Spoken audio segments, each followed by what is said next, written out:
Štai matome labai gražią vietą, tiesiai pro teisėjo darbo kabineto langą, Lukiškių tardymo izoliatorius. Šiandien panašiai iš tikrųjų atrodė Uspaskichas išėjęs iš areštinės po 48 valandų skubos.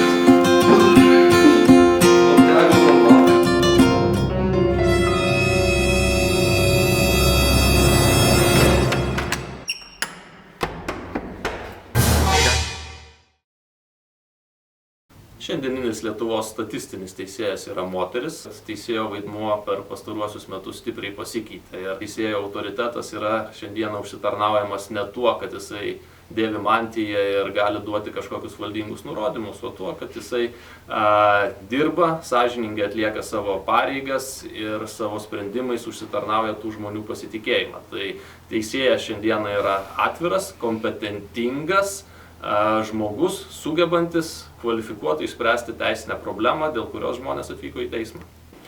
Aš manau, kad šiuo metu Lietuvoje turim labai aukštos kvalifikacijos teisėjus. Aukštą kvalifikaciją ir profesionalumą suprantu kaip gerą įstatymų žinojimą, gerą praktikos žinojimą, o taip pat ir aukštas moralinės savybės. O tokios savybės, pačios reikalingiausios teisėjai, yra savo nuomonės turėjimas, tvirtumas ir sugebėjimas aiškiai išdėstyti. Tai turbūt svarbiausia.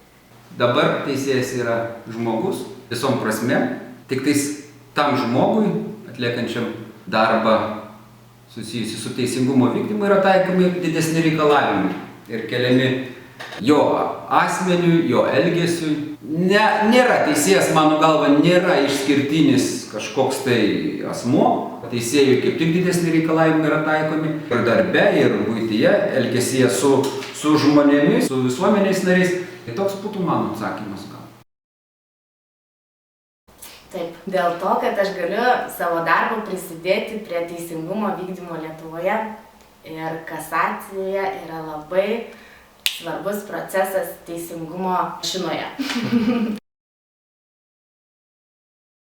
Normaliai filmai. Tai va, sėdžiu prie šito stalo, nes planuoju čia ir užsilikti, tikriausiai ilgam. Užduok man kokių klausimų, aš noriu kad paklausti. Kaip jautiesi aukščiausiam teisme? Labai gerai jaučiuosi, lyg savas. Šiandien atvažiavom tiksliau kartu su Gabrielium su automobiliu, pasistatėm teisėjų vietoje, gaila, bet neleido mums ten pasilikti policijos pareigūnas, bet realiai mes jau labai įprantam prie šitos aplinkos ir tikriausiai... Aš manau, kad tiesiog paliekam ateičiai keliam. Tu už kadrą, tu negali kalbėti. Jau ateina kažkas gerai, viskas baigiam.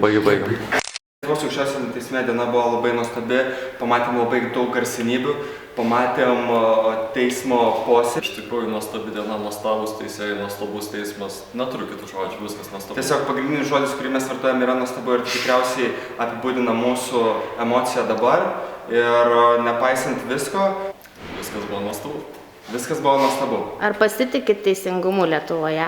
Mes visada pasitikime, mes kadangi studijuojam teisę, tai mes patys iš savęs norim būti teisingi, kaip ir visi teisėjai šitam pastate. Ir įsitikinom, kad visi teisėjai yra tikrai teisingi.